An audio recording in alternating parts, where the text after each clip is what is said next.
கிறிஸ்துவுக்குள் பிரியமுள்ள சகோதர சகோதரிகளே, நம்முடைய பிதாவாகிய தேவனாலும் கர்த்தராகிய இயேசு கிறிஸ்துவினாலும் கிருபையும் சமாதானமும் உண்டாவதாக என்கிற அன்பின் வாழ்த்துக்களோடு தேவனுடைய மிகுந்த கிருபையினாலே இந்த நல்ல நாளிலே நாம் ஒன்று சேர தேவனுடைய மகா பரிசுத்தமான சகல பிரஸ்தாபத்தை பார்க்கிலும் அவர் மகிமைப்படுத்தி வைத்திருக்கிற மேன்மையும் அருமையுமான அவருடைய வார்த்தைகளை தியானிக்கும்படியாக தேவன் கொடுத்த இந்த நல்ல வாய்ப்புக்காக அவருக்கும் அவருடைய குமாரருக்கும் மகிமையை செலுத்தி கொண்டு அன்புக்குரிய சகோதர சகோதரிகளுக்கு கோத்தகிரி பகுதியில் இருக்கிற உங்கள் அன்பு சகோதர சகோதரியினுடைய அன்பையும் வாழ்த்துக்களையும் கூட தெரிவித்துக் கொள்கிறேன். அன்புக்குரிய சகோதர சகோதரிகளே, எல்லாரும் ரொம்ப உற்சாகமாக இருப்பீங்க அப்படின்னு சொல்லி விசுவாசிக்கிறேன். எல்லாருமே நைட்டு பூரா இதில் வந்திருக்கிறோம், பிரயாணத்திலிருந்து வந்திருக்கிறோம். கண்டிப்பாக எல்லாருக்கும் உடல் பலகீனங்கள் அசௌகரியங்கள் இருக்க தான் செய்யும். ஆனால் நீங்கள் யாரும் அப்படி இருக்க மாட்டீங்கன்னு நான் நினைக்கிறேன். அடுத்து என்ன சொல்ல போகிறேன்னு உங்களுக்கு தெரியும். நீங்கள் நல்லவங்க தான், உற்சாகம் உள்ளவங்க தான். ஆனால் உங்கள் பக்கத்தில் இருக்கவங்கள நம்பவே முடியாது. அவங்க ரொம்ப பலகீனமானவங்க. அதனால் நீங்கள் என்ன பண்ணணும், அவங்க தூங்கிடாமல் நீங்கள் என்ன பண்ணுங்க, அப்பப்போ பார்த்துக்கங்க. தூங்குனாங்கன்னா கொஞ்சம் லைட்டாக என்ன பண்ணிக்கங்க அவங்கள.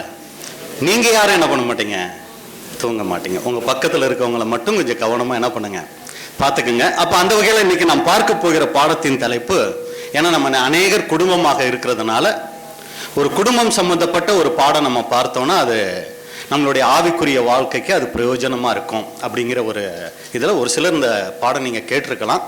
கேட்டவங்க மறுபடி அதை என்ன பண்ணிக்கோங்க, ரினியூவல் பண்ணிக்கோங்க. மீண்டும் மீண்டும் கேட்பது ஒன்றும் தவறு இல்லை, சரிங்களா? அப்போ உறவுகள் அப்படிங்கிற ஒரு தலைப்பின் கீழே தான் இந்த நாளுக்குரிய பாடத்தை பார்க்குறோம். உறவுகள்ங்கும் போது இந்த பூமியில் நிறைய உறவுகள் இருக்குது. அப்பா அம்மா, தாத்தா பாட்டி, மாமா மாமி, அம்மா மகன், அம்மா பிள்ளை, இப்படி நிறைய உறவுகள் இருக்கு. இப்போ இந்த உறவுகளில் எந்த உறவு ரொம்ப பெரிய உறவுங்க?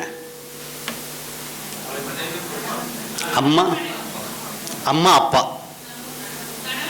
கணவன் மனைவியா? கணவன் மனைவிங்களா? ஆமா, இல்லைங்களா? ஏன் கணவன் மனைவி உறவு தான் இந்த உலகத்துல மிகப்பெரிய உறவு அப்படின்னா, தேவன் முதல் உண்டாக்குனது அம்மா அப்பாவை இல்ல, தாத்தா பாட்டியை இல்ல, யாரதான் உண்டாக்குனாரு? ஒரு கணவன் மனைவியை தான் உருவாக்குனாரு. ஒரு சபையை உண்டாக்கல, சகோதர சகோதரிகளை உண்டாக்கல, கணவன் மனைவியை தான் முதலாவது உண்டாக்குனார். அதனால தேவனுடைய பார்வையில மிகப்பெரிய உறவு எது அப்படின்னு சொல்லி பாத்தீங்கன்னா இந்த கணவன் மனைவி உறவு தான். எவ்வளவு உறவுகள் இந்த உலகத்துல இருந்துட்டாலும் கணவன் மனைவி உறவுக்கு ஈடா எந்த ஒரு உறவையுமே நம்ம சொல்ல முடியாது. அதனால தான் நம்ம பார்க்கிறோம் ஆதியாகமம் 2ஆம் அதிகாரம் 18வது வசனம். ஆதியாகமம் 2:18. பின்பு தேவனாகிய கர்த்தர், மனுஷன் தனிமையாயிருப்பது நல்லதல்ல, ஏற்ற துணையை அவனுக்கு உண்டாக்குவேன் என்றார். நல்லதல்லன்னு சொன்ன முதல் வார்த்தை தேவன் எதுங்க? மனுஷன் தனிமையாயிருப்பது நல்லதல்ல. அவங்க சத்தியத்தில் இருக்கிறாங்க, சத்தியத்தில் இல்லை, அதெல்லாம் 2ஆம் பட்சம். அவங்க ஒன்னா இருக்கணும், அவங்க தனிமையா இருப்பது நல்லதல்ல. இதான் தேவன் நமக்கு சொல்லக்கூடிய மிகப்பெரிய ஒரு காரியமா இருக்கு. அப்ப தேவன் முதல் ஏற்படுத்திய உறவு இந்த கணவன் மனைவி உறவு. எந்த வகையில் இது சிறப்பு அப்படின்னா, எங்கோ ஒரு ஆண் பிறக்கிறாரு, எங்கோ ஒரு பெண் பிறக்கிறாங்க. அவங்க இந்த திருமணம்ங்கிற பந்தத்தின் மூலமா என்ன ஆகுறாங்க, ஒன்று சேர்றாங்க. பிறந்ததுல இருந்தே அவங்க ஆபிரகாம் சாரால் மாதிரியெல்லாம் ஒன்னாவே ஒரே அப்பாவுக்கு கிளையெல்லாம் இருக்கிறதுல இந்த காலத்துல. அவங்க எங்கேயோ பிறக்கிறாங்க, எங்கேயோ வளர்றாங்க, எதையோ படிக்கிறாங்க, ஒரு கலாச்சாரத்துல வளர்றாங்க. இவங்க எங்கேயோ பிறக்கிறாங்க. ஆனா பாத்தீங்கன்னா இந்த திருமணம்ங்கிற பந்தத்துல அவங்க 2 பேரும் ஒரே சரீரம் அப்படின்னு ஆகுறாங்க. இந்த உறவை மையமா வைத்து தான் பூமியில எல்லா உறவுகளும் வருது. இந்த கணவன் மனைவிக்கு பிள்ளைகள் பிறக்கும் போதுதான் இவங்க அப்பா அம்மாங்கிற உறவுக்கு வராங்க. அந்த பிள்ளைகளுக்கு குழந்தை பிறக்கும் போதுதான் இவங்க தாத்தா பாட்டிங்கிற உறவுக்கு வராங்க. அப்ப முதல் உறவே எது அப்படின்னா கணவன் மனைவி உறவு. அப்ப இந்த கணவன் மனைவி உறவை திருமணமானவங்க நல்லா கவனிங்க, திருமணமாகாதவங்க ரொம்ப நல்லா கவனிங்க, சரிங்களா? இது எனக்கு சம்பந்தம் இல்லாத விஷயமாச்சே அப்படின்னு சம்பந்தம் ஆக போற விஷயம். அதனால நீங்க எல்லாருமே இதை கவனிக்கிறது ரொம்ப நல்லதா அது இருக்கும், சரிங்களா? அப்ப புது சிருஷ்டிகளான நாம இன்னைக்கு இந்த உறவுக்கு எவ்வளவு முக்கியத்துவம் கொடுக்கிறோம், இந்த உறவை எந்த அளவுக்கு மேன்மையா நினைக்கிறோம். ஏன்னா தேவனுடைய பிள்ளைகள்னு சொல்லிக் கொள்ளுகிற நம்மளுடைய குடும்பங்கள்ல தான் இந்த ஒரு காரியங்கள் கொஞ்சம் குறைவுபட்டது போல இருக்கும். ஒரு சில குடும்பங்கள் தவிர்க்க முடியாதா இருக்கலாம். அது தேவனுக்கும் அவங்களுக்கும் உரியது. ஆனா பொதுவாய் சத்தியத்தை அறிந்த பிள்ளைகளான நாம சபை கூடுகைக்கு ரொம்ப முக்கியத்துவம் கொடுப்போம், வேதம் வாசிக்கிறதுக்கு ரொம்ப முக்கியத்துவம் கொடுப்போம், ஜெபிக்கிறதுக்கு நான் ஒன்றும் தப்பா சொல்லல, நல்லா தானே சொல்றேன், முக்கியத்துவம் கொடுப்போம். ஆனா குடும்பத்துல கணவன் மனைவி உறவு, அம்மா பிள்ளை உறவுக்கெல்லாம் ரொம்ப முக்கியத்துவம் கொடுப்போம். அதுவும் அப்பாக்களுக்கு பொண்ணுங்கன்னா ரொம்பவே பிடிக்கும், அம்மாக்களுக்கு பசங்கன்னா ரொம்பவே பிடிக்கும், சரிங்களா? இந்த உறவுகளுக்கெல்லாம் ரொம்ப முக்கியத்துவம் கொடுப்போம். ஆனா கணவன் மனைவி உறவுக்கு தேவனுடைய பிள்ளைகளான நாம எந்த அளவுக்கு இன்னைக்கு முக்கியத்துவம் நம்ம கொடுக்கிறோம்? அதை மையமாக கொண்டு தான் அன்புக்குரிய சகோதர சகோதரிகளே நம்மளுடைய ஆவிக்குரிய வாழ்க்கையே கணிக்கப்படுகிறது. அவங்க சத்தியத்துக்குள்ள வந்திருக்கலாம், சத்தியத்துக்குள்ள வராம இருக்கலாம், ஆனா நாம் அவர்களோடு இருக்கிற அந்த சூழ்நிலைகள், நாம் வெளிப்படுத்துகிற குணலட்சணங்கள் ரொம்ப ரொம்ப முக்கியம் அன்புக்குரிய சகோதர சகோதரிகளே. இதை பத்தி வேதம் சொல்லும் போது எபிரேயர் 13:4 எபிரேயர் 13:4 விவாகம் யாவருக்குள்ளும் கனமுள்ளதாயும் விவாக மஞ்சம் அசூசிப்படாததாயும் இருப்பதாக. விவாக மஞ்சம் அசூசிப்படாததாயும் இருப்பதாக. விவாகம் யாவருக்குள்ளும் கனம் உள்ளதுன்னு வேதம் சொல்லுதுங்க. அவங்க சத்தியத்துக்குள்ள வந்தவங்க வராதவங்க அதெல்லாம் ரெண்டாம் பட்சம், கனம் உள்ளது. அப்போ ஒரு தேவனுடைய பிள்ளை அந்த உறவை ஒரு கனமுள்ள உறவா நம்ம நினைக்கிறோமோ? நம்மளை நாமளே சிந்திச்சு பார்க்கணும். அப்ப தேவன் இதை நமக்கு மகிமையாய் கனமா கொடுத்திருக்கும் போது நாம் இன்னைக்கு அந்த உறவை எப்படி நம்ம எடுத்துக்கிறோம்? நம்ம மனைவியை குறை சொல்லும் போதெல்லாம் யாரை குறை சொல்றோம் தெரியுங்களா? அந்த உறவை ஏற்படுத்தி கொடுத்த தேவனை குறை சொல்றோம். உன்னை போய் கல்யாணம் பண்ணனே, உன்னை கல்யாணம் பண்ணதுக்கு இப்படியெல்லாம் நம்ம பேசுவோம் இல்லைங்களா? உங்களை போய் எனக்கு கல்யாணம் பண்ணி வச்சுட்டாங்களே, அந்த பிரதர் மாதிரி அந்த சிஸ்டர் மாதிரி இருந்தா அது அவங்க வீட்டில் போய் பார்த்தா தானே தெரியும் இல்லைங்களா? அப்ப இந்த மாதிரி எல்லாம் நம்ம சொல்லுவோம் இல்லைங்களா?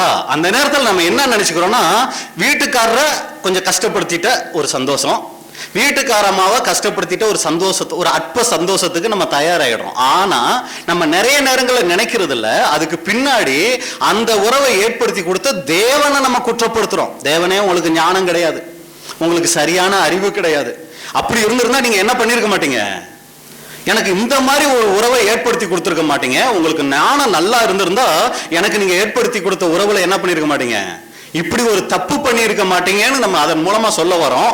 ஆனா நினைச்சுக்கிறோம் ஆண்டவரை நம்ம மகிமைப்படுத்திக்கிட்டு இருக்கோம்னு. கடைசியா எப்ப ஆண்டவரை குறை சொன்னோம்?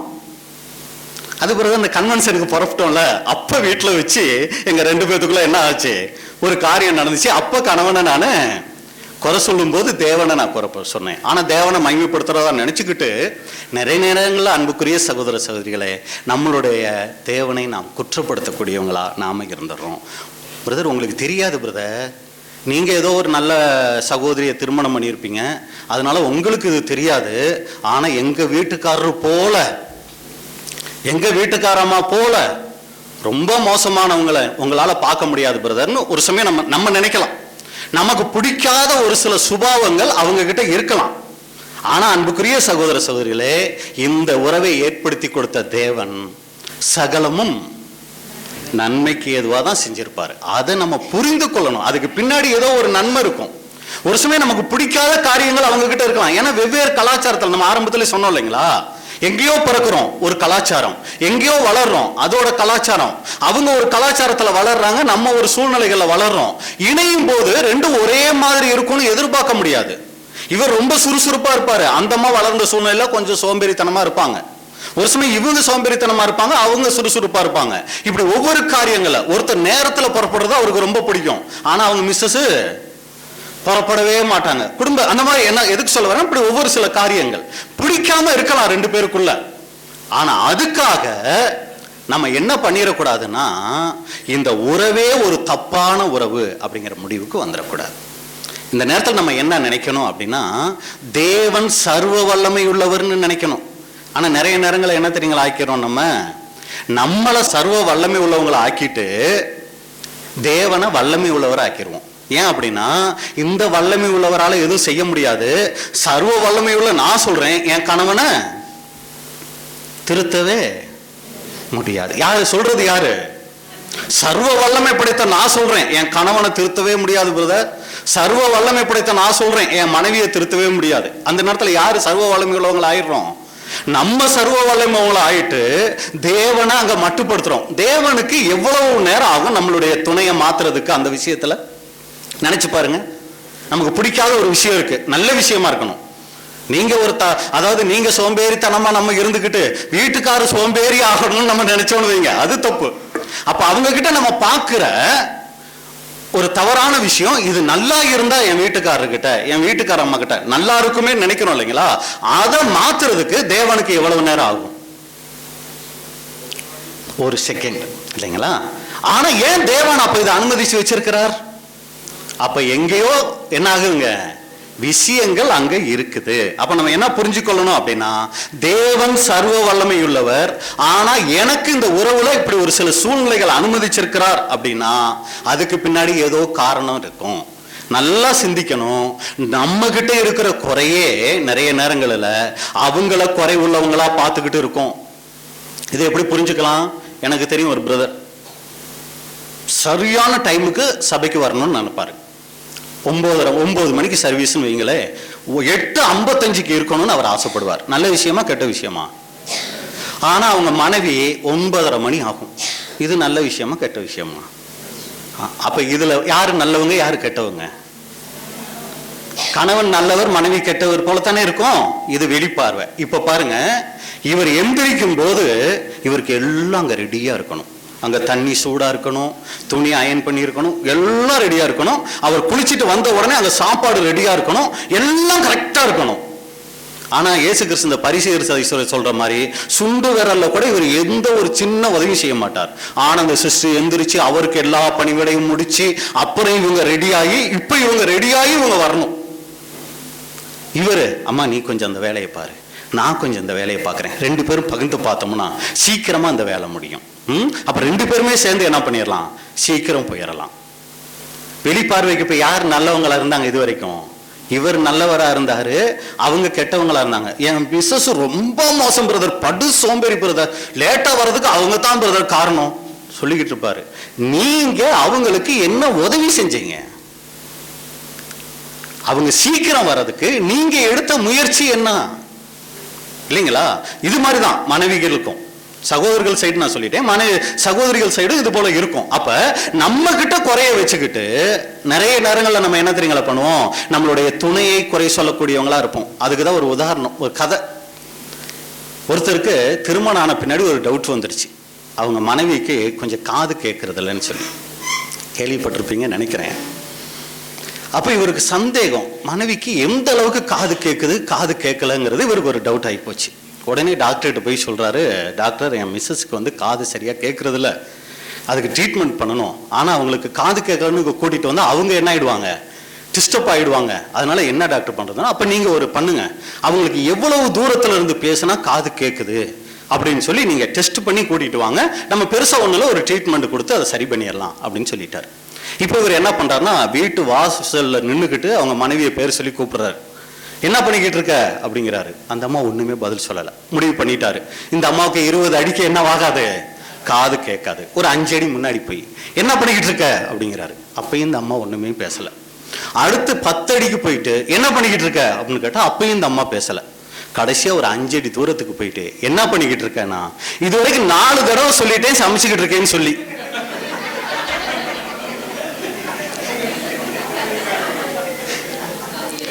உங்களுக்கு நல்லா புரிஞ்சிருச்சு. குறை யாருகிட்ட இருக்கு, இவர்கிட்ட இருக்கு. ஆனா இவர் யார குறையாவே பார்த்துக்கிட்டு இருக்கிறாரு.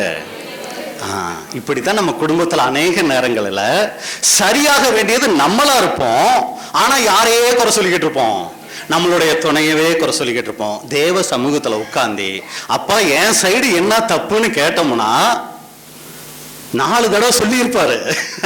ஆனா நமக்கு என்ன ஆயிருக்காது, காது அங்க கேட்டிருக்காது. அப்ப அன்புக்குரிய சகோதர சகோதரிகளே, நாம் நிறைய நேரங்களில் மனம் திரும்புவது நம்மளா இருக்க போது ஆண்டவரே என் துணையை மாத்தும் என் துணையை மாத்தும்னு சொல்லி நம்ம ஜெபிச்சுக்கிட்டு இருந்தோம்னா ஆண்டவர் என்னதான் சொல்லுவாரு, அவங்கள மாத்தணும்னா எல்லாமே கெட்டு போயிடும், மாற வேண்டியது நீயே. அப்ப இதை நம்ம என்ன பண்ணணும்னா நாம அங்க சிந்திச்சு பார்க்கணும். ஒரு சமயம் அன்புக்குரிய சகோதர சகோதரிகளே, உண்மையிலேயே நம்ம குடும்பத்தில் இருக்கிற நம்முடைய துணை சத்தியத்துக்குள்ள வராதவங்களா, ஆண்டவராக இயேசு கிறிஸ்து ஒரு சமயம் ஏத்துக்காம இல்லைன்னா ஏத்துக்கொண்டவங்களா, உடன்படிக்கை செய்யாதவங்களா இருக்கிறாங்க. இப்ப அவங்க கிட்ட நம்ம எப்படி நடந்து கொள்ளணும் அப்படின்னா, நம்மளை வணைகிறதுக்காகவே நிறைய நேரங்களில் நம்மளுடைய துணையை தேவன் அப்படி வச்சிருப்பார். நம்ம குணலட்சணம் விருத்தி ஆகிறதுக்காக அப்படி வச்சிருப்பார். அப்ப அதன் மத்தியில வசனம் என்ன சொல்லுது அப்படின்னா, உங்க கணவன் ரட்சிக்கப்படலையா, திருந்து மனம் திரும்பு, உடன்படிக்கை பண்ணு, சபையில எல்லாரும் கேட்கிறாங்க அப்படின்னு சொல்லி சொல்லாத. என்ன பண்ணு? பைபிள் தெரிஞ்சது தானே, உங்கள் நடக்கையினாலே அவர்களை ஆதாயப்படுத்துங்க. தயவு செஞ்சு உங்க குடும்பத்தார்கிட்ட நீங்க சத்தியம் பேசவே வேணாம். சரிங்களா? நம்ம வாழ்க்கை தான் அன்புக்குரிய சகோதர சகோதரிகளை அங்க பேசும். எங்க வீட்டுல நிறைய பேர் என்னுடைய மூலமா அந்த சத்தியங்களை விரும்புறவங்க இருக்காங்க. ஆனா சத்தியத்தை விரும்பாதவங்க இருக்காங்க. யார் தெரியுங்களா? ஆமா, எங்க மனைவிக்கு என் பையனுக்கெல்லாம் அவ்வளவா பிடிக்காது. ஏன் அப்படின்னு, ஆரம்பிச்சுட்டாரியா சப்ஜெக்ட் அப்படின்ட்டுருவாங்க. சரிங்களா? ஆனா என் வாழ்க்கை தான் அங்க பேசும் அன்புக்குரிய சகோதர சகோதரிகளை. சரிங்களா? இப்ப இங்க நான் வந்து நின்றுட்டு இப்படி எல்லாம் பேசிட்டு என் மனைவி பெருசா பேசிட்டு இருக்கிறார் அப்படின்னு நினைச்சாங்கன்னு வைங்க, என்ன பிரயோஜனம் இருக்கு? புரியுது இல்லைங்களா? அப்ப எதுக்கு இதை சொல்ல வரோம் அப்படின்னா, வீட்டுல நம்ம வாழ்க்கையை மட்டும்தான் அது பேச்சா இருக்கணுமே ஒழிய நம்மளுடைய வார்த்தைகளுக்கு அங்க பிரயோஜனம் இல்லை. அப்ப என்ன பண்ணணும்னா, அவங்களுக்காக ஜெபிக்கணும். அடுத்து அவங்க கிட்ட நாம் நடந்து கொள்ளுகிற முறைகள் தான் அங்க ரொம்ப ரொம்ப என்னவா இருக்குன்னா முக்கியமா இருக்கு. அப்ப நல்லா புரிந்து கொள்ளணும். ரட்சிக்கப்படாத ஒரு சமயம் கணவன் மனைவியா இருந்தாங்கன்னா அது தேவன் நம்மளை வணைகிறதற்காக கொடுத்திருப்பாரு. சத்தியத்துக்குள்ள இருக்கிற கணவன் கிட்ட ஒரு மனைவி அன்பு காமிக்கிறதை விட, சத்தியத்துக்குள்ள இருக்கிற ஒரு மனைவி கிட்ட ஒரு கணவன் அன்பு காமிக்கிறதை விட ரொம்ப கடமை யாருக்கு தெரியுங்களா இருக்கு? சத்தியத்துக்குள்ள வராத கணவன் கிட்ட அந்த சகோதரி தான் ரொம்ப பலியின் ஜீவியம் செய்யணுங்க. சத்தியத்துக்குள்ள வராத அந்த மனைவி கிட்ட தான் கணவனுக்கு பலியின் ஜீவியம் ரொம்ப அதிகமா இருக்கு. ஒருவன் தன்னைத்தான் வெறுத்து அப்படிங்கிறது எங்க ஆரம்பிக்க தெரியுங்களா? குடும்பத்துல ஆரம்பிக்குதுங்க. ஈகோ நிறைய இருக்குங்க இன்னைக்கு நமக்குள்ள. நம்மளை வெறுக்க சொன்னதே ஃபர்ஸ்ட் அங்க. நான் எதுக்கு உனக்கு இதெல்லாம் செய்யணும்? இந்த மாதிரி எண்ணங்கள் இருக்கிற வரைக்கும் நம்மளுடைய குடும்பம் ஒரு ஆசீர்வதிக்கப்பட்ட குடும்பமா மாற முடியாது. நம்மளை அங்க பலி செலுத்தணும், அங்க நம்மளை வெறுக்க ஆரம்பிக்கணும் நிறைய விஷயங்கள் இல்லை. அப்புறம் தான் நம்ம சபைக்குள்ள வந்து அதெல்லாம் செய்ய முடியும், சமுதாயத்தில் அதை செய்ய முடியும். நம்ம சபையில பலியின் ஜீவியத்தை வெறுத்து செஞ்சு குடும்பத்துல நம்ம வெறுக்காம ஒரு ஆணவத்தோடையோ ஒரு பிடிவாத குணத்தோடையோ மன்னிக்க முடியாத குணத்தோடையோ இருந்தோம்னா, உலகத்துலதான் அந்த பழமொழி சொல்லுவாங்க, அறையில் ஆடாதவன் அம்பலத்துல ஆட முடியாது. அப்ப குடும்பத்தில் நம்மளுடைய வாழ்க்கை ரொம்ப முக்கியம். தேவ உணர்வு அங்க நம்ம பெற்றுக்கொள்ளணும். அப்பா, என் குடும்பத்துல நான் என் கணவன்கிற முறையில மனைவிங்கிற முறையில எனக்கு உணர்வை கொடுங்க. எந்தெந்த விஷயங்களை நான் இன்னும் சரியாக வேண்டியது இருக்கு ஜெபிக்கணுங்க. நம்ம ஜெபிச்சுதான் நம்ம என்ன பண்ணணும்னா அங்க வளர்க்க ஆரம்பிச்சோம்னாலே நிறைய காரியங்கள்ல தேவனுடைய உணர்வை நம்ம அங்க பெற்றுக்கொள்ள முடியும். அப்ப சகோதரர் இதை குறித்து சொல்லும் போது, இன்று ஒவ்வொருவருக்குள்ளும் அன்பின் தாகமும் ஏக்கமும் உண்டு. எல்லாருக்குள்ளையும், அவங்க நல்லவங்க கெட்டவங்க முரட்டாட்டம் உள்ளவங்க கோலை யார எந்த குவாலிட்டியை வேணாலும் எடுத்துக்கோங்க, எல்லா மனுஷருக்குள்ளேயும் ஒரு எண்ணம் இருக்கு. என்ன தெரியுங்களா? என்ன என் துணை நல்லா நேசிக்கணும். இது எல்லாம் இன்னைக்கு நிறைய குடும்பங்கள குழப்பத்துக்கு காரணமே என்ன தெரியுங்களா? நான் எதிர்பார்த்த அளவு பிரதர் என் மனைவி என்ன நேசிக்கல, நான் எதிர்பார்த்த அளவு என் கணவன் என்ன நேசிக்கல. இதாங்க நிறைய குடும்பங்களில் வர பிரச்சனைக்கு காரணம். காரணம் என்ன? ஒவ்வொருவருக்குள்ளும் அன்பின் தாகமும் ஏக்கமும் உண்டு. எவ்வளவுதான் நேசிக்கப்பட்டாலும் தான் போதுமான அளவு நேசிக்கப்படவில்லை என்ற உணர்வு நம் பலவீன மாம்சத்தில் இருக்கிறது. ஒரு கணவன் 80% நேசிச்சிட்டாரு, அந்த அம்மா கிட்ட உங்க கணவர் 80% நேசிச்சா 40 அவங்க மைண்ட்ல அவ்வளவுதான் இருக்கு. ஏன்னா இவங்க எதிர்பார்க்கிற அளவுக்கு அவங்க துணை அவங்களை நேசிக்க முடியாது. ஏன் அப்படின்னா, கணவன் அதிகமா நேசிக்கல, மனைவி அதிகமா நேசிக்கல அப்படின்னு நம்ம நினைச்சுக்கிட்டு இருக்கிறோம். இங்க பிரச்சனை அவங்க கிட்ட இல்ல, இந்த விழுந்து போன சரீரத்துல இருக்கு. இந்த விழுந்து போன சரீரத்துல ஒருத்தர்கிட்ட பூரண அன்பை நாம காமிக்கவே முடியாது. இன்னைக்கு நம்ம அவங்கள நேசிச்ச மாதிரி அடுத்த நாள் நேசிக்க முடியாது. இன்னைக்கு நம்மளுடைய துணைக்கு நம்ம ஒரு சில உதவிகள் செய்வோம், டெய்லி அதே மாதிரி செய்ய முடியுமா அப்படின்னா முடியாதுங்க. ஆரம்பத்தில் வீட்டுக்காரர் துணியை துவைக்கும் போது இருந்த அந்த ஒரு பாசம், அந்த துணியை பார்க்கும்போது இருந்த அன்பு 10 வருஷம் கழிச்சனாலும் இருக்குமா? அந்த கோபத்தையே எங்கத்தான் காமிக்கிறது அப்படின்னு சொல்லி என்ன பண்றது, அந்த துணியில தான் நம்ம காமிப்போம். ஏன் இது குறையுது அப்படின்னா நம்ம பலகீன மாம்சத்துல ஒண்ணு போலவே அன்பு காமிச்சுக்கிட்டு இருக்க முடியாது. அது நம்மனாலையும் முடியாது, அவங்கனாலையும் முடியாது. இதை நம்ம புரிஞ்சுக்கணும். ஒரு பூரண மனிதனால தான் அந்த பூரண அன்பை காமிக்க முடியும். அப்ப இதுக்கு நான் யாரு சரியாயிக்கணும்? நம்ம தான் நம்மளை பக்குவப்படுத்திக்கணும். என்னுடைய மனைவியா அவங்களுக்கு ஒரு சில நேரங்களில் குறைவுகள் இருக்கும், என் கணவனா அவங்க கிட்ட ஒரு சில குறைவுகள் இருக்கும், அவங்கனால இவ்வளவுதான் அன்பு காமிக்க முடியும், நான் இதுக்கு மேல அவங்க கிட்ட அன்பை எதிர்பார்க்க கூடாது அப்படின்னு சொல்லி என்ன பண்ணிக்கணும்னா நம்மளை நாம தான் பக்குவப்படுத்திக்கணும். அதெல்லாம் இல்ல காமிச்சே ஆகணும்னு நினைச்சோம்னா அங்க குழப்பங்கள் வர்றதுக்கு வாய்ப்புகள் அதிகம். அப்ப கணவன் மனைவி உறவுல அன்புல பெறுகிறதுக்கு என்ன செய்யணும்? கணவன் மனைவி அதிகமா நேசிக்கணுமா, மனைவி கணவன் அதிகமா நேசிக்கணுமா? என்ன பண்ணுங்க, 2 பேருமே தேவனை அதிகமா நேசிக்கணும். சரிங்களா? தேவனை அதிகமா நேசிக்க ஆரம்பிச்சிட்டோம்னாலே இந்த அன்பை பக்குவப்பட்டுருவோம், எந்த அளவுக்கு நம்மளால நேசிக்க முடியும் அப்படிங்கிறதுக்கு. அப்ப கணவனே கண்கண்ட தெய்வம் மனைவி சொல்லை மந்திரம்னு கிட்ட இருந்தோம்னா நம்மள துணையை முழுவதுமா நாம் நேசிக்க முடியாது. ரொம்ப நேசிப்போம், அவங்க கிட்ட ஒரு சின்ன குறைய பார்த்தோம்னா அவ்வளவும் தடன்னு கீழே இறங்கிரும். எங்க அம்மா அப்பாவை விட்டு அதை விட்டு இதை விட்டு ஒன்னையே நம்பி வந்தேன், ஆனா நீ இப்படி பண்ணிட்ட. ஒரு சின்ன குறை அவ்வளவு பாசத்தையும் கீழே இறக்கிறோம். ஆனா தேவன் மேல நம்ம முழு அன்பு வச்சிருந்தோம்னு வைங்களே, இது எல்லாத்தையும் நம்ம பேலன்ஸ் பண்றதுக்கு தேவன் நமக்கு கிருபை செய்வாரு. அப்ப தேவனை நேசிக்கும் போது அவங்க குறைகளை மன்னிக்கிறதுக்கும் அவங்களுடைய தவறுகளை நம்ம பக்குவமா ஏத்துக்கிறதுக்கும் தேவன் நமக்கு கிருபை செய்வாரு. இப்ப அடுத்த கேள்வி, கணவன் மனைவிக்குள்ள பிரச்சனை வந்துருச்சு, யாரோ கணவன் சைடோ மனைவி சைடோ ஒரு தப்பு வந்துடுச்சு, யாரு ஃபர்ஸ்ட் ஒப்புரவாகணும்? கணவனா? நீங்க சப்ஜெக்டை கேட்டுட்டதுனால தப்புலாம் சொல்லிடக்கூடாது, சரிங்களா? கணவனா மனைவியா, யார் ஃபர்ஸ்ட் ஒப்புரவாகணும்?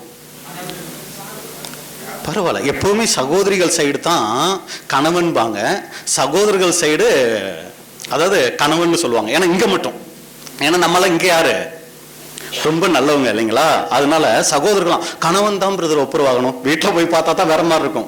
சகோதரிகளாம் மனைவி தான் ஒப்புரவாகணும்பாங்க. ஆனா அன்புக்குரிய சகோதர சகோதரிகளே, குடும்பத்துல பிரச்சனை வந்துருச்சு, கணவன் முதலாவது ஒப்புரவாகணுமா மனைவி முதலாவது ஒப்புரவாகணும்னா 2 பேரும் இல்லைங்க, யாருக்குள்ள பரிசுத்த ஆவி அதிகமா இருக்கோ, யாரு ஆவிக்குரிய ஜீவிதத்துல ரொம்ப அதிகமா வளர்ந்துருக்கிறாங்களோ அவங்க தான் ஃபர்ஸ்ட் ஸ்டெப் எடுக்கணும்.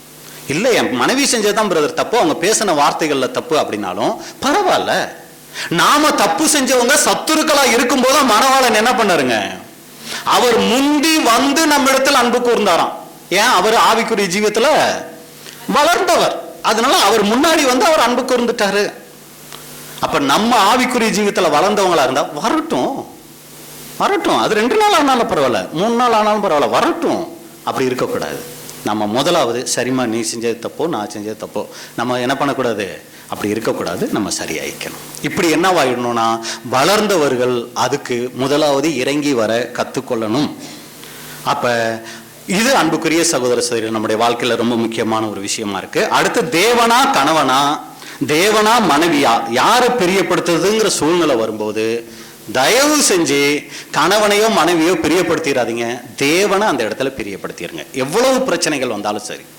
ஏன்னா நம்ம தேவனை கணம் பண்ணும்போது, என்னை கணம் பண்ணுகிறவர்களை நான் கணம் பண்ணுவேன்னு சொல்லியிருக்கிறாரு. கண்டிப்பா நம்மை தேவன் அங்க ஆசீர்வதிப்பார். ஒரு சமயம் அந்த நேரத்தில் நம்மளை தப்பா புரிஞ்சுக்கிட்டு இருப்பாங்க, ஆனா பின்னாட்கள்ல நீங்க பாத்தீங்கன்னா என் மனைவி செஞ்சது சரிதான், என் கணவன் செஞ்சது சரிதான், அவங்க அந்த இடத்துல புரிஞ்சுக்கிறதுக்கு பின்னாடி வாய்ப்பு இருக்கும். இப்ப குடும்ப உறவு கெட்டக்கூடாதுன்னு இடம் கொடுத்தோன்னு வைங்களே, நாளைக்கு அன்னைக்கு மட்டும் கேட்டா அன்னைக்கு மட்டும் செஞ்ச இன்னைக்கும் செய்யன்னு சொல்லி என்ன பண்ணிடுவாங்கன்னா அந்த ஒரு காரியத்தை பயன்படுத்திக்க கூடியவங்களா மாறிடுவாங்க. எல்லாரும் அப்படியே ஒரு டயர்டுக்குள்ள போயிட்ட மாதிரி இருக்கு. அப்படியா? இல்ல நாங்க ரொம்ப சிந்திக்கிறோம் பிரதர் எங்க குடும்பத்தை பத்தி அப்படிங்கிற மாதிரி இருக்கீங்களா, இல்ல அப்படிங்கிற மாதிரி ஆயிட்டீங்களா? சரி, சீக்கிரம் நம்ம முடிச்சிடலாம், சரிங்களா? இப்ப குடும்ப உறவுல பெருகிறதுக்கு நாம என்ன பண்ணணும் அப்படின்னா, அன்புக்குரிய சகோதர சகோதரிகளே, முடிஞ்ச வரைக்கும் ஒருவரை ஒருவர் பாராட்டுங்க. சின்ன சின்ன காரியங்கள் செஞ்சா கூட பாராட்டி பழகுங்க. அடுத்து அவங்கள நம்ம விரும்புறோங்கிறத பல வகைகள்ல எடுத்து காண்பிங்க. நம்ம எப்படி அவங்கள விரும்புறோங்கிறதுக்கு ஏதாவது ஒரு காரியத்தை நம்ம அவங்களுக்கு செஞ்சு காமிக்கணும். ஃபாரினர்ஸ் எல்லாம் உடனே என்ன பண்ணுவாங்க, பிடிச்சி அப்படியே கட்டி அணைச்சே ஐ லவ் யூ அப்படின்னு சொல்லிடுவாங்க. நம்ம அதெல்லாம் தேவை குத்தமா பார்ப்போம். சரி, பரவாயில்ல, சரிங்களா? ஆனா முடிஞ்ச வரைக்கும் வார்த்தைகள்ல சொல்ல முடியலைனாலும் நம்ம அவங்கள நேசிக்கிறத ஏதோ ஒரு வகையில என்ன பண்ணலாம்னா தெரியப்படுத்தலாம். ஒருத்தருக்கு ஒருத்தர் உதவியா இருங்க. நான் சொல்றதுதான் சரி அப்படின்னு சாதிக்காதீங்க. நிறைய நேரம் அவங்களோட பேசுறதுக்கு நேரம் எடுங்க. முக்கியமான விஷயம் அன்புக்குரிய சகோதர சகோதரிகளே, குடும்ப ஜெபம்.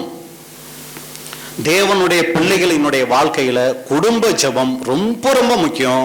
ஆனா இன்னைக்கு நம்ம மத்தியில ரொம்ப குறைஞ்சிட்ட விஷயம் என்ன தெரியுங்களா? குடும்ப ஜெபம் தான். ஏன்னா அதை இல்லாம பண்ணிட்டாலே நம்மளை முழுக்க முழுக்க தேவனுடைய பிள்ளைகளா இல்லாம இருக்கிறதுக்கு எல்லா வகையிலும் அது பாதுகாப்பா இருக்குங்கிறது சாத்தானுக்கு நல்லாவே தெரியும். குடும்ப ஜெபம் ரொம்ப ரொம்ப முக்கியம். அதற்கு ரொம்ப முக்கியத்துவம் நீங்க கொடுங்க. தவறு செஞ்சிட்டீங்களா, கொஞ்சம் கூட யோசிக்காதீங்க, மன்னிப்பு கேளுங்க. பஸ்ஸில் போகிறோம், திடீர்னு காலு தெரியாமல் பத்துட்டுச்சு, அந்த ஆளை முன்ன பின்ன பார்த்துருக்கவே மாட்டோம். என்ன சொல்லுவோம்? சாரி. பாருங்க, முன்ன பின்ன பார்க்காத ஆளுக்கெல்லாம் சாரி சொல்லுவோம்.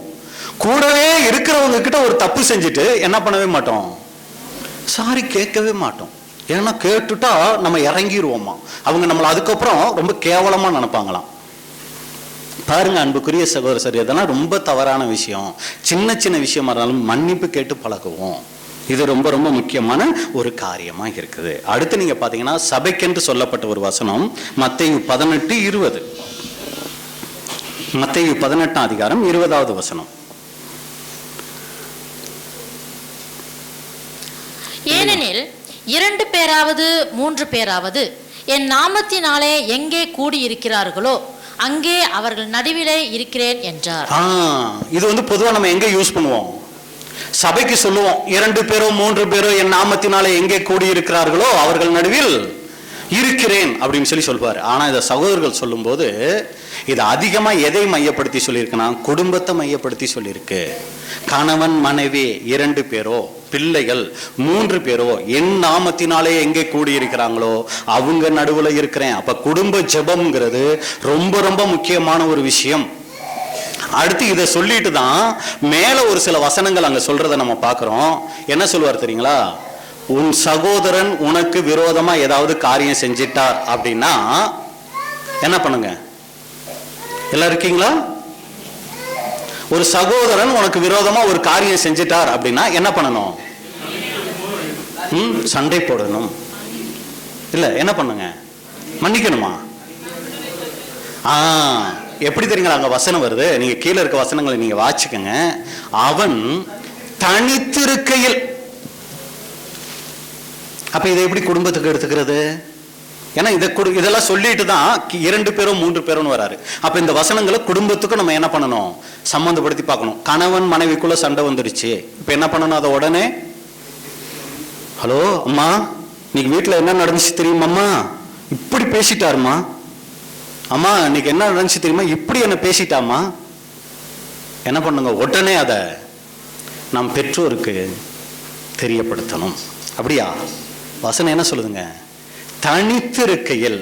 அந்த நேரத்தில் அவர் கோபமா பேசிட்டாரு, அந்த நேரத்தில் அந்த அம்மா கோபமா பேசிட்டாங்க. கொஞ்சம் விட்டுருங்க, கொஞ்சம் நேரம் கொடுங்க. தனித்து இருக்கையில் என்ன பண்ணுங்க? போய் இந்த மாதிரி நீங்க செஞ்சது தப்பு, இப்படி நீங்க பேசினது தப்பு எடுத்து அவங்க கிட்ட சொல்லுங்க. யாருக்கும் தெரியக்கூடாது, உங்க பிள்ளைகளுக்கு கூட தெரியக்கூடாது. கணவன் மனைவிக்கு மட்டும் நடந்த அந்த பிரச்சனைய கணவன் மனைவியே தனிப்பட்ட முறையில் பேசி அதை தீர்த்து கொள்ளுங்க. ஒரு சமயம் அவங்க விடாப்படியா இல்ல இல்ல நான் செஞ்சது சரிதான் ஒத்துக்கலையா, அடுத்து என்ன பண்ணலாம்? அது யார்? அந்த 2-3 பேர், அம்மா அப்பா அப்புறம் அண்ணன் தம்பி, அவங்களா? கணவன் என்னதான் தப்பு பண்ணியிருந்தாலும் அவங்க அப்பா அவங்க அம்மா அப்பா ஆமாமா என் பையன் பண்ணது தப்பு தானே ஒத்துக்குவாங்கன்னு நினைக்கிறீங்க? சகோதரி என்னத்தான் தப்பு பண்ணியிருந்தாலும் அவங்க அப்பா அம்மா வந்து ஆமாப்பா என் புள்ள பண்ணதான் தப்புன்னு ஒத்துக்குவாங்கன்னு நினைக்கிறீங்க? இல்ல, அது என்னத்தான் பேசி இருக்கட்டும், இருந்தாலும் நீ கை நீட்டி இருக்க கூடாதுல்ல அப்படின்னு சொல்லி என்னதான் பண்ணுவாங்க? அவங்க பெற்றோர் அவங்க பிள்ளைகளுக்கு சப்போர்ட்டா தான் பேசுவாங்க. அப்ப அங்க நீதி கிடைக்காது. அதனால என்ன பண்ணணும் தெரியுங்களா? பிரச்சனை வந்துச்சுன்னா யாருக்கிட்ட கொண்டு போகணும்? சபை மூப்பர்கிட்ட. அது ரொம்ப நல்ல விஷயம், ஜெபிக்கலாம். அப்பயே நமக்கு அதுக்கு ஒரு சரியான தீர்வு கிடைக்கலன்னா சபை மூப்பர்கிட்ட சொல்லி, பிரதர் இந்த மாதிரி எங்களுக்குள்ள ஒரு பிரச்சனை வந்திருக்குது, யார் சைடு தப்புன்னு நீங்க சொல்லுங்க, நாங்க சரி பண்ணிக்கிறோம். எங்களுக்கு தெரியல, ஏன்னா நாங்க 2 பேருமே தனிப்பட்ட முறையில என்ன பண்ணி பார்த்தோம், பேசி பார்த்தோம். ஆனா காரியம் எங்களுக்கு தெரியல. நான் செஞ்சதுதான் சரியா இருக்குது, அவர் செஞ்சதுதான் சரியா இருக்கு. இப்ப சத்தியத்தின்படி பிரதர் நீங்க சொல்லுங்க யார் செஞ்சது தப்புன்னு சொல்லி. இப்ப என்ன வாங்கணும் தெரியுங்களா? அந்த இடத்துல அவருடைய வார்த்தையை கேட்டு சரி பண்ணிக்கிறது குடும்ப வளர்ச்சிக்கு நல்லா இருக்கும். இல்ல நேரா நம்ம சொந்த பந்தத்துக்கு சொல்லிட்டோம்னு வைங்களே, அவங்க அந்த நேரத்தில் ரொம்ப பரிதாபப்பட்டு கண்ணீர் விடுற மாதிரி எல்லாம் இருப்பாங்க. ஆனா நம்ம யாரை கேவலப்படுத்துறோம் தெரியுங்களா? நம்மளையே தான் கேவலப்படுத்திக்கிறோம். நம்ம துணையவே தான் நம்ம கேவலப்படுத்திக்கிறோமே ஒழிய வேற யாரையும் அங்க நம்ம கேவலப்படுத்துறது இல்ல.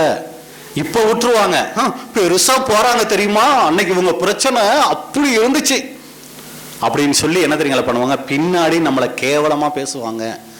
கூடுமான வரைக்கும் அன்புக்குரிய சகோதர சகோதரிகளே, எவ்வளவு பிரச்சனையாக இருந்தாலும் நமக்குள்ள கணவன் மனைவிக்குள்ள அதை தீர்த்து கொள்கிறது ரொம்ப ஆசீர்வாதமான ஒரு காரியமா அங்க இருக்கும். ஏன் பிரதர் இதெல்லாம் நம்ம பார்க்கணும்? இதெல்லாம் நம்ம இன்னைக்கு பார்க்கணுமா? எவ்வளவோ சத்தியங்கள் இருக்கு, எவ்வளவோ ஆராய்ச்சிக்குரிய காரியங்கள் இருக்கு. எதுக்கு இதை நம்ம இன்னைக்கு பார்க்கணும் அப்படின்னா, ராஜ்யத்துல தேவன் முதலாவது நம்ம எந்த அளவுக்கு சபைக்கு போனோம், எந்த அளவுக்கு நம்ம ஊழியம் செஞ்சோம், எந்த அளவுக்கு சத்தியம் கேட்டோங்கிறத ஜனங்கள் மத்தியில கொண்டு போக மாட்டாருங்க. நம்ம குடும்ப வாழ்க்கை எப்படி இருந்துச்சுங்கிறத முதலாவது கொண்டு போய் காமிப்பாரு. எப்படி பிரதர் அப்படி சொல்றீங்கன்னா, நமக்கு இன்னைக்கு எதை முக்கியத்துவப்படுத்தி இருக்கிறார் தெரியுங்களா? மற்றவங்களுடைய குடும்ப வாழ்க்கையை தான் இன்னைக்கு நமக்கு காமிச்சு வச்சிருக்கிறார். வசனம் வாசிங்க. இந்தபடியே சாராள் ஆபிரகாமை ஆண்டவன் என்று சொல்லி அவனுக்கு கீழ்ப்படிந்திருந்தால். எந்த குடும்பத்தை பத்தி சொல்லியிருக்குங்க? ஏன் இந்த வசனமே தேவையே இல்லையா புதிய ஏற்பாட்டுக்கு? அது பழைய ஏற்பாட்டு சம்பவம் தானே.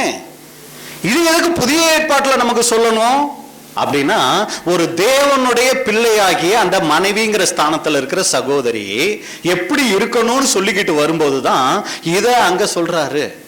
அப்ப பாருங்க, அந்த அம்மா 4 செவுத்துக்குள்ளன்னு வச்சுக்கலாம், அந்த கூடாரம்னு வச்சுக்கோமே, அந்த 4 செவுத்துக்குள்ள ஆபிரகாமை என்னன்னு கூப்பிட்டுருக்காங்க?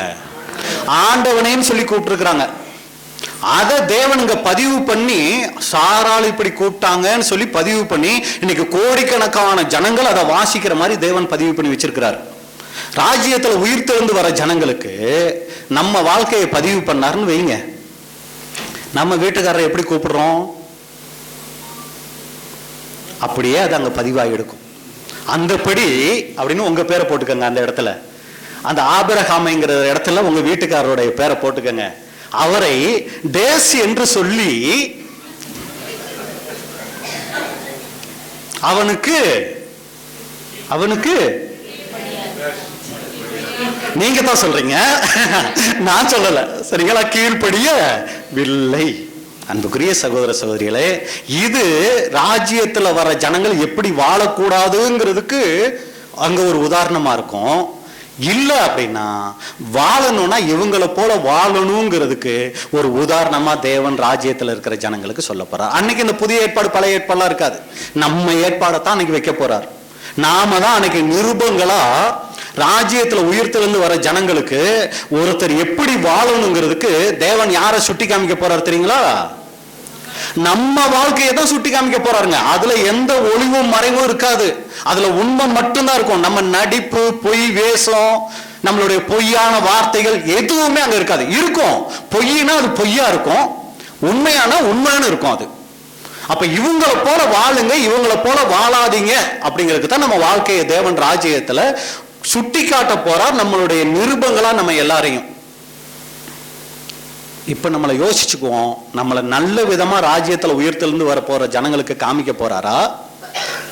ரட்சிக்கப்படாத மனைவி தாங்க, ஆனா அந்த ரட்சிக்கப்பட்ட சகோதரன் எப்படியாய் அவருடைய வாழ்க்கையை அந்த மனைவிக்கு முன்னாடி காமிச்சாருங்கிறத பாருங்க, காமிப்பாரு. அதுக்கு உதாரணத்துக்கு இன்னைக்கு நமக்கு யாரை தெரியுங்களா காமிக்கிறாரு? ஓசியாவை காமிக்கிறாரு. ஓசியா யார மேரேஜ் பண்ணாருங்க? குடும்பம் நடத்தி குழந்தை பெத்து. எதுக்கு இவ்வளவு கஷ்டம்? தேவன் சொல்லிட்டாருங்கிறதுக்காக அவர் அப்படி ஒரு வாழ்க்கை வாழ்ந்திருக்கிறார். இன்னைக்கு நமக்கு உதாரணமா இருக்கிறாரு. போன ஒரு வருஷத்துக்கு முன்னாடி இதே பொங்கல் டைம்ல கன்வென்ஷன்ல ஒரு சப்ஜெக்ட் பார்த்தோம். என்ன?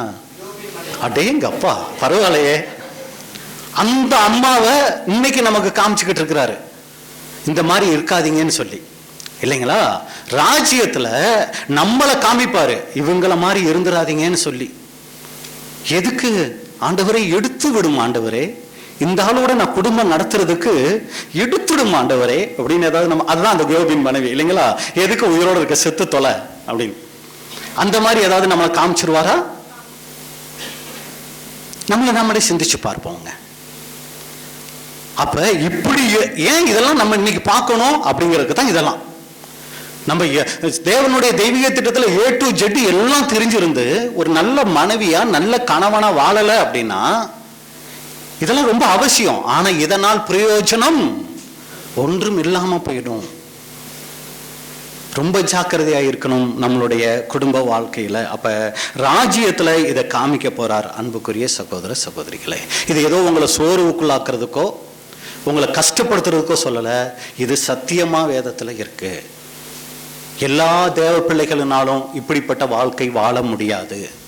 யார் ஒருத்தர் பலியின் ஜீவியத்துக்கு தங்களை ஒப்பு கொடுத்திருக்கிறாங்களோ, யார் ஒருத்தர் உண்மையாய் தங்களை வெறுத்து இருக்கிறாங்களோ, யார் ஒருத்தர் தேவனை இயேசு கிறிஸ்துவனுடைய மனசை துக்கப்படுத்திடக்கூடாதுன்னு நினைக்கிறாங்களோ, அவங்களால மட்டும்தான் இப்படிப்பட்ட ஒரு வாழ்க்கை வாழ்கிறதுக்கு தங்களை அர்ப்பணிக்க முடியுமே ஒழிய எல்லாராலையும் இது முடியாது. அப்ப நம்ம என்ன பண்ணணும்? எனக்கு அதுக்கு பரிசுத்தாவிய தாங்க. இதுக்கு தாங்க நமக்கு பரிசுத்தாவி தேவை. ஏன்னா வசனம் சொல்லுது, பலத்தினாலும் அல்ல, பராக்கிரமத்தினாலும் அல்ல. உன் மனைவியை நேசிக்கிறதுக்கு உன்னுடைய சொந்த முயற்சியில முடியாது. உன் கணவனை நேசிக்கிறதுக்கு உன் சொந்த சுபாவத்தால அது முடியாது. ஆனா என் ஆவிய உனக்கு தந்தேனா உன்னால முடியும். எதுனால உன் மனைவியை நீ வெறுத்துட்டு இருக்கியோ அதுல உனக்கு நான் பலன் தருவேன். அதை நீ ஈஸியா எடுத்துக்க உன்னால முடியும். இதனால என்னால முடியவே மாட்டேங்குதுன்னு ஒரு காரணம் இருக்குல்ல, அதை மேற்கொள்றதுக்கு தேவன் பரிசுத்தாவியின் பலனை அங்க தருவாரு. இதுக்கு தாங்க பரிசுத்தாவி முதலாவது நமக்கு தேவை. நம்ம பரிசுத்தாவியை பெற்றுக்கிட்டு என்னென்னமோ காரியங்கள் செய்யலாம். ஆனா இதை செய்யலைன்னா பிரயோஜனம் இல்லை. வசனம் சொல்லுங்க பிரதர் அப்படின்னா, விளக்கை கொளுத்தி மரக்காலால் மூடி வைக்காமல் விளக்கு தண்டின் மேல் வைப்பார்கள், அது ஊரில் உள்ள யாவருக்கும், வீட்டில் உள்ள யாவருக்கும் வெளிச்சம் கொடுக்கும். வீட்டுல வெளிச்சம் கொடுக்காததுனால அந்த வெளிச்சத்துக்கு எந்த பிரயோஜனமும் இல்லை.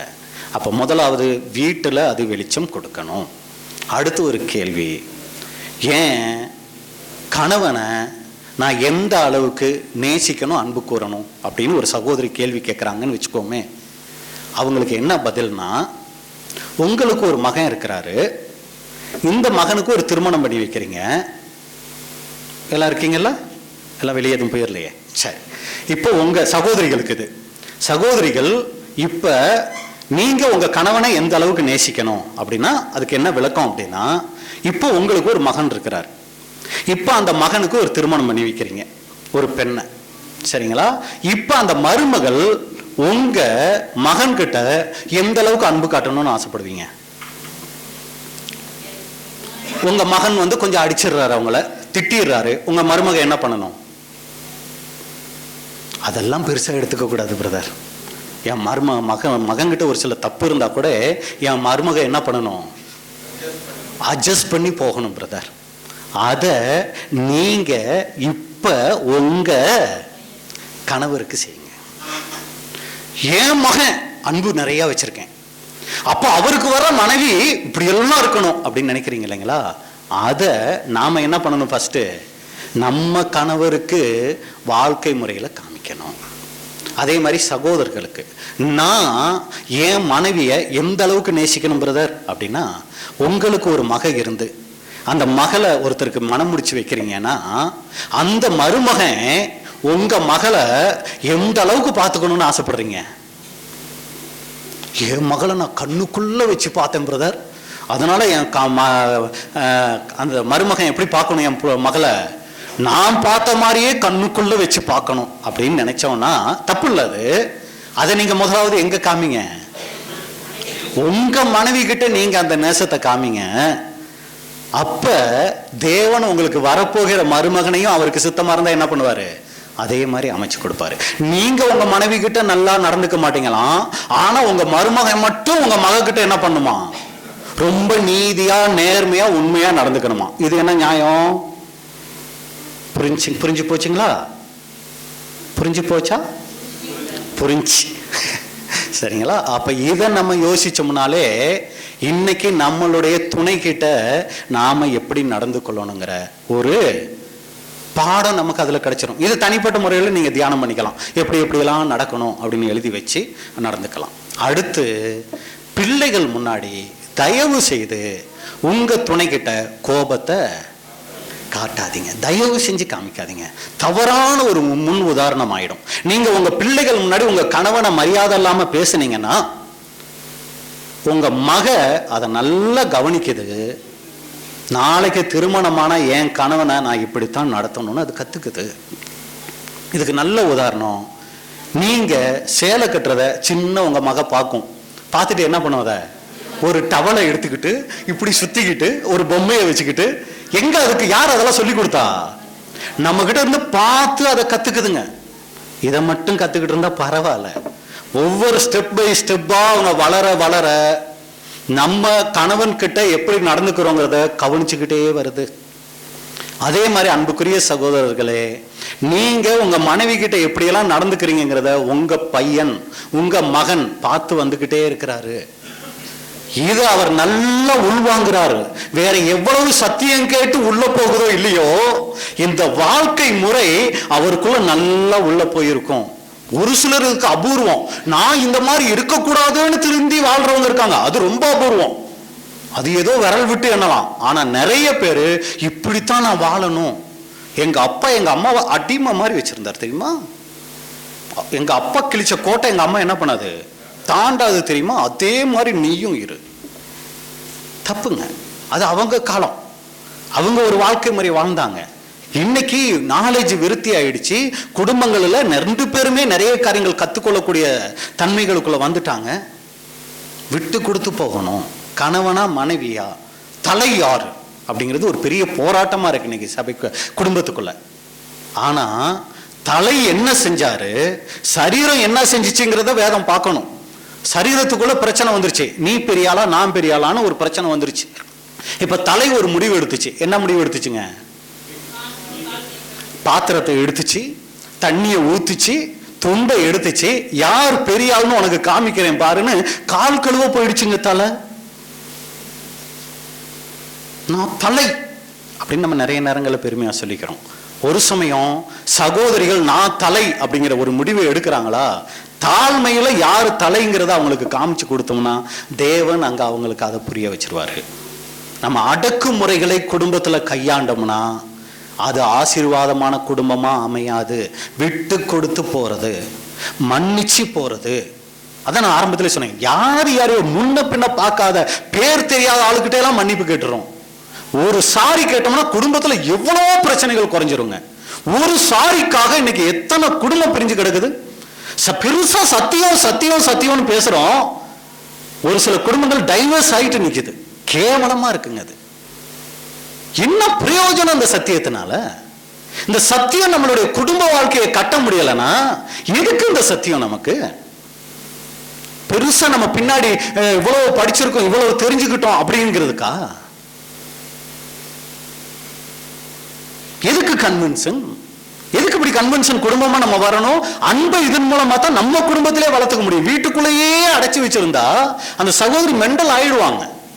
இப்படி எல்லாம் கூட்டிக்கிட்டு வந்து அவங்கள ஒரு ரிலாக்ஸ் பண்ணி, சத்தியத்துக்குள்ள வந்தவங்க வராதவங்க பரவாயில்ல, இந்த மாதிரி கன்வென்ஷனுக்கெல்லாம் அவங்கள கொஞ்சம் கூட்டிட்டு வாங்க. இது போல சத்தியங்களை அவங்க கேட்கட்டும், குடும்பம் பெருக, குடும்பத்துக்குள்ள சமாதானம் வளரட்டும்.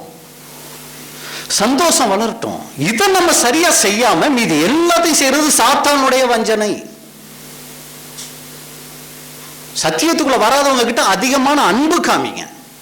சத்தியத்துக்குள்ள வராத பெற்றோர்கிட்ட சத்தியத்துக்குள்ள வந்த பிள்ளைகள் தான் உலகத்தாரை விட அதிகமான அன்பு காமிக்கணும்.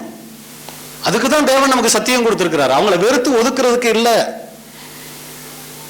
நான் அடிக்கடி சொல்றேன், அவங்கள நம்ம பார்க்காம யார் பாப்பா? நம்மளை கஷ்டப்பட்டு வளர்த்து 25 வயசு 30 வயசு வரைக்கும் ஆளாக்கி இருக்கிறாங்க. 30 வயசுல அந்த சத்தியம் கிடைச்சிருச்சு, சத்தியத்தை பெற்றுக்கிட்டோம். அப்பா அம்மா யார் நமக்கு? சத்துருக்களா? சாத்தானின் பிள்ளைகளா? நம்ம அப்பா அம்மா தான். நம்ம அவங்கள பார்க்காம யாரு பாப்பா? வேற பிள்ளைகள் வேற உலகத்துல இருக்காங்க, அவங்க பார்ப்பாங்களா? அதுக்கா நம்மளை பெற்று எடுத்து வளர்த்தாங்க? அதுக்கா நம்ம தேவனுடைய பிள்ளைகள்னு சொல்லிக்கிட்டு இருக்கிறோம்? நம்ம தாங்க பார்க்கணும். அது ஒரு உலகத்தான் பெற்றோரை பார்க்கறத விட நம்ம அதிகமா பார்க்கணும் அவங்கள. அப்படித்தான் நம்மளுடைய அன்பை அவங்க மத்தியில காமிக்கணும். ராஜ்யத்துல ஒரு சமயம் அவங்க சத்தியத்துக்குள்ளே வரலனாலும் ராஜ்யத்துல உயிர்த்தெழுந்து வந்து கையெடுத்து கும்பிடுவாங்க. இப்படி ஒரு மகனை, இப்படி ஒரு மருமகளை எனக்கு கொடுத்ததுக்காக நன்றி ஆண்டவரே. அன்னைக்கு எனக்கு சத்தியம் தெரியல, கண்ணு குருடாக்கப்பட்டிருந்துச்சு, அதனால என்னால புரிஞ்சுக்க முடியல. ஆனா இப்ப எனக்கு சத்தியம் தெரியுது. ஆனா அவங்க சபை வாய்ப்புக்கு போயிட்டாங்க, அதனால பிதாவாகிய தேவனுக்கு அடுத்து இயேசு கிறிஸ்துவுக்கு அடுத்து இன்னைக்கு அவங்கள நான் கையெடுத்து கும்பிடுறேன்னு கும்பிடுவாங்க. அது மாதிரி இருக்கா இன்னைக்கு நம்ம வாழ்க்கை? ஏன் மருமகளா? வாய்ப்பு இல்லையே பிரதர். அது பரலோக வாய்ப்புக்கு அது நடந்துகிட்ட முறை பைபிள்லாம் தூக்கிட்டு தான் போச்சு. வால்யூம்ஸ் ரீஃபரன்ஸ்லாம் எப்போ பார்த்தாலும் வாட்சிக்கிட்டே இருந்துச்சு. எப்பவுமே ஜெபம்னு தான் இருந்துச்சு. ஆனா எனக்கு ஒரு நேரம் சாப்பாடு போடுறதுக்கு அந்த முகத்தை அது காமிச்சிச்சே, அது சபை வாய்ப்புக்கு போகுமா?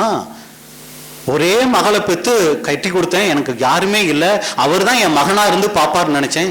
மகளை கல்யாணம் பண்ணி போனதுல இருந்து வீட்டு பக்கமே அனுப்புறது இல்லைங்க. அந்த மருமகன் சபை வாய்ப்புக்கா பிரதர் போவார்? என்ன நியாயம்? தேவன் நீதி உள்ள தேவன்கிறீங்க, வாய்ப்பே இல்லை. இல்ல அவர் அவ்வளவு ஊழியம் செஞ்சாரு, அவ்வளவு பேசினாரு, அது எதுக்கு? ஏட்டு சுரக்காய் இல்லைங்களா? அப்ப நம்ம பெற்றோர், நம்மளுடைய குடும்பத்தார், நம்முடைய மாமனார் மாமியார் சாட்சி கொடுக்கணுங்க. அது இல்லைன்னா என்ன கிறிஸ்தவ வாழ்க்கை நம்ம வாழ்றோம்? எதுக்கு நம்ம வாழ்க்கை வாழணும்? பிரயோஜனம் ஒண்ணும் இல்லை. அன்புக்குரிய சகோதர சகோதரிகள், இன்னொரு உறவு இருக்கு, நண்பர்கள் உறவு. அது இன்னொரு 1/2 hour ஆகும். அதனால நான் என்ன பண்றேன்னா, இதை நோட்டு இந்த ஒரு முதல் உறவோடைய நம்ம அதை முடிச்சுக்கலாம். அப்ப இதை நம்ம சிந்திச்சாலே மிகப்பெரிய ஒரு ஆசீர்வாதமா இது இருக்கும். அப்ப இதை நீங்க மைண்ட்ல வைங்க. ஒவ்வொருத்தரும் நீங்க ஜெபம் பண்ணுங்க. தேவன் உங்களுக்கு எந்த காரியத்துல நாம் தவறுள்ளவர்களா இருக்கோமோ, அடுத்த சப்ஜெக்டுக்கு போன உடனே இந்த சப்ஜெக்ட் என்ன பண்ணிடக்கூடாது. இது பெரிய வஞ்சனைங்க நமக்குள்ள. தயவு செஞ்சு இதை விட்டுறாதீங்க. இல்லைன்னா நாளைக்கு மறுபடியும் இதே சப்ஜெக்டை நான் மறுபடியும் என்ன பண்ணுவேன், நான் எடுப்பேன், கடைசியா எடுப்பேன். ஏன்னா அப்பதான் நீங்க மறக்காம போவீங்கன்னு சொல்லி. இந்த ஒரு தண்டனை உங்களுக்கு வேணுமா?